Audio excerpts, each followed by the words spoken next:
Hey, it's your old pal Lucid Stew again. I am back out at the Victor Valley Brightline West station site. We're going to check out what's been going on with Brightline West over the past 3 months. Let's go.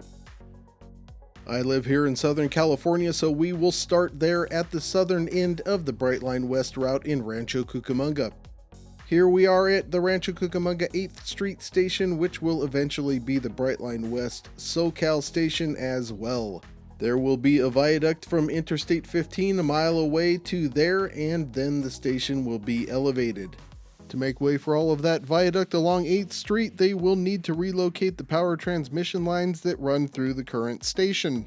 No progress on that yet, all is quiet in Rancho Cucamonga. A word on these renderings, I make these myself in Unreal Engine 5. They are not endorsed by Brightline West, but they are based on information made public by Brightline West. Any official Brightline West renderings will be credited to them. We're going to head out on Interstate 15 up to Las Vegas. As you may know, the vast majority of the Brightline West route will be constructed in the Interstate 15 median, so we can thoroughly check things out by simply driving there. Brightline West has a 4-year construction timeline, and certain individual elements of the project are supposed to take the entire 4 years to complete. Some of those elements are flyover megastructures, and those are what we will be looking for. The first of those is from I-15 to the SoCal station. The next is nearby in Rancho Cucamonga at the junction of Interstate 15 and Foothill Boulevard. That would convey tracks from the west side of I-15 into the I-15 median. There is construction in this area, but that is freeway widening and sound wall construction to facilitate an express lanes project while preserving the median for Brightline West. They're making good progress on that. The sound walls are done in some places, but nothing happening in the median. The next megastructure would be at the junction of Interstate 15 and I-215 in Devore, California, where Brightline West would fly over part of the freeway junction before starting the long, steep climb through Cajon Pass.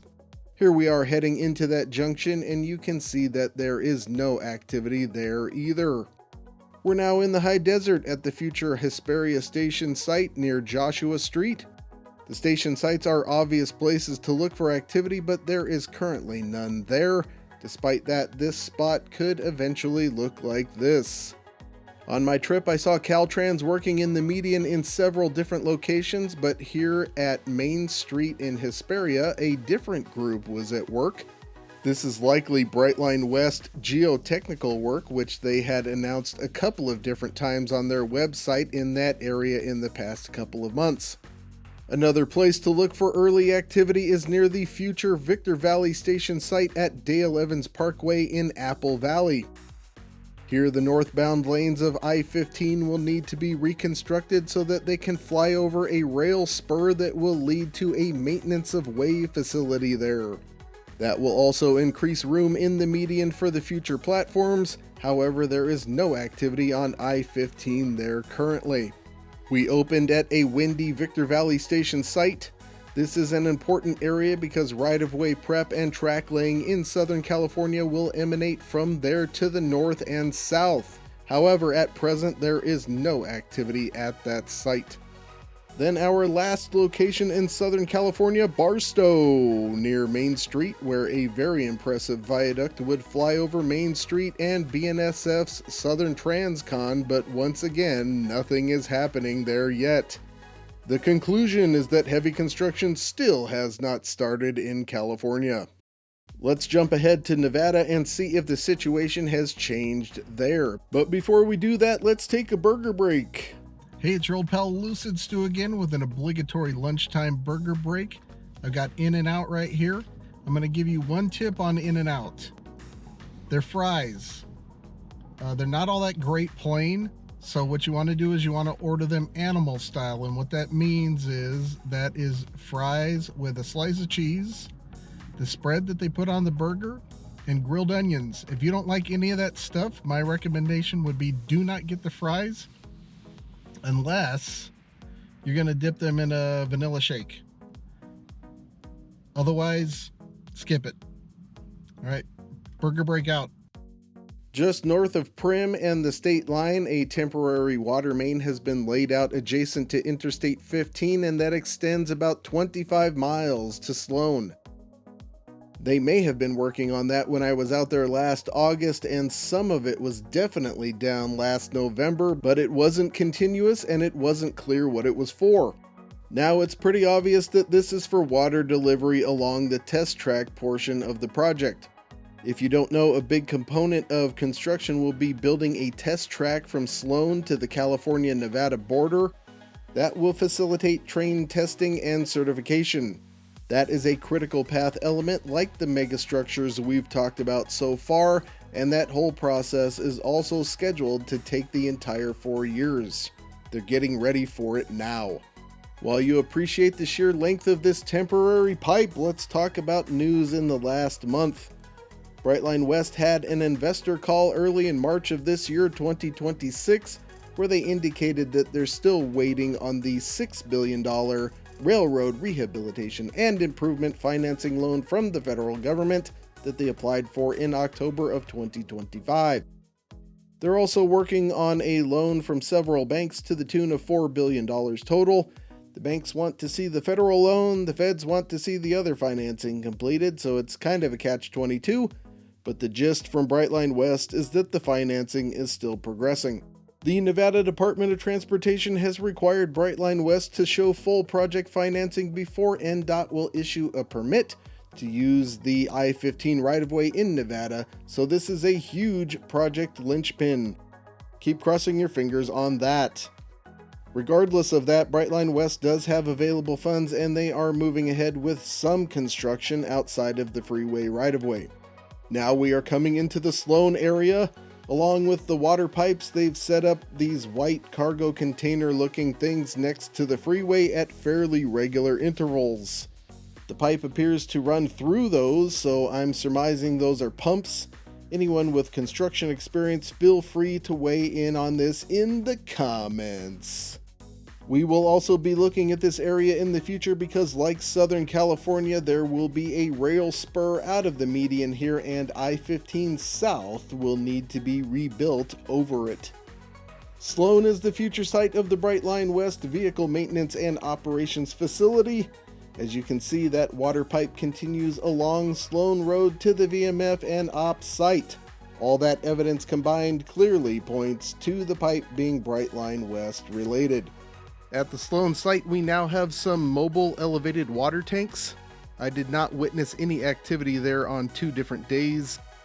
Last time out, they had just started putting up fencing. That is now erected. A couple of videos back, commenter Mojave Sojourner remarked that the next steps would be fencing the area off and doing a survey for desert tortoises and various other protected plants and animals. The prediction appears to have come to fruition. There are a couple of dirt access roads running through the site, presumably to facilitate that activity, but not much else. Once that concludes, they should be ready to go on with construction. Like the Victor Valley site, right-of-way construction and track laying will emanate from the Sloan VMF, both to the north and south. Between Sloan and the Las Vegas Station site, Brightline West will run in a narrow corridor between I-15 and adjacent development. There is no sign of activity there yet. Now at the Las Vegas Station site where there is activity, work continues on the parking garage that they started around August of last year. Based on the ramp and deck layout, it looks like they are working on the last floor of this 5-story structure. Another thing they've been working on is storm drainage and sewage. This box culvert looks like it will eventually replace the normally dry creek that runs through the site. You can also see some of the sewer work in this shot. They've made a lot of progress on that since November when a torrent was flowing through the creek bed. They're about 80% done with that culvert. It needs to be about 2,500 feet long, and they have about 400 feet to go to reach the portion that runs under I-15. The other end under Las Vegas Boulevard is ready to be connected. That should facilitate final grading of the site. As you can see, a good portion of the site has been rough graded, including the southern edge of the property where they hadn't done much work previously. What are they planning to do with this site in the next 4 or 5 years while they build everything else? Well, the station itself still needs to go up. Right now this is just a partially graded site and a parking garage. You can see the area here where the platform and tracks will be wedged between the garage and the freeway. Renderings from the company do not include these billboards, so they will likely go. They also have the large station to construct. From the looks of things, the design has been simplified significantly from what is in the renderings, so we'll have to see how it shapes up as they build things out. I would speculate that they're looking to get parking and grading done so that they can build structures around the property to lease out and get some cash flow going to at least mitigate cost inflation as the rest of the project sits idle, but the company itself shares very little information, so it's difficult to know for sure. So we're still waiting and seeing. Brightline West says end of 2029 for operations. There's no way that's happening. Prepare for that to be pushed back yet again soon. Right now 2031 is looking more likely if you want to stay optimistic. Of course, that depends on financing. After I concluded my drone flight, I headed up Las Vegas Boulevard through the strip, as I always do, enjoying the sights and sounds of Las Vegas. Its reported death is greatly exaggerated. Crowds are smaller, but there are still plenty of people enjoying the spectacle of it all. The guitar tower of the future Hard Rock Casino is rapidly rising in place of the old Mirage volcano. It is looking glorious already. Imagine when the structure tops out at nearly twice its current height. You can see it all the way down the strip too. It's going to be pretty cool. The next day I headed out to go talk to Christian Lenhart about the Rio Grande Plan passenger rail and redevelopment scheme for Salt Lake City, Utah. We had a great conversation, I made a video about it, and I strongly encourage you to check it out. Plenty more videos to come beyond that as well. Don't forget your various options to support the channel. In addition to that super thanks button, you can buy me a coffee. You can also buy a membership on my Patreon page. Speaking of that, it's time to recognize my conspicuous Patreon supporters. They make trips like Las Vegas and Salt Lake City possible. You know who you are, and now everybody else does too. You can add your name to this list by following the link in the description. There's also plenty of free content there as well, so check it out, join up, and hang out with me. Speaking of that, you can also join the motley crew at the Stu Crew Discord server for free for some lively debate about a whole range of topics, trains included, of course. And don't forget my poster store, where you can get yourself a nifty railroad poster at a decent price and also help out the channel.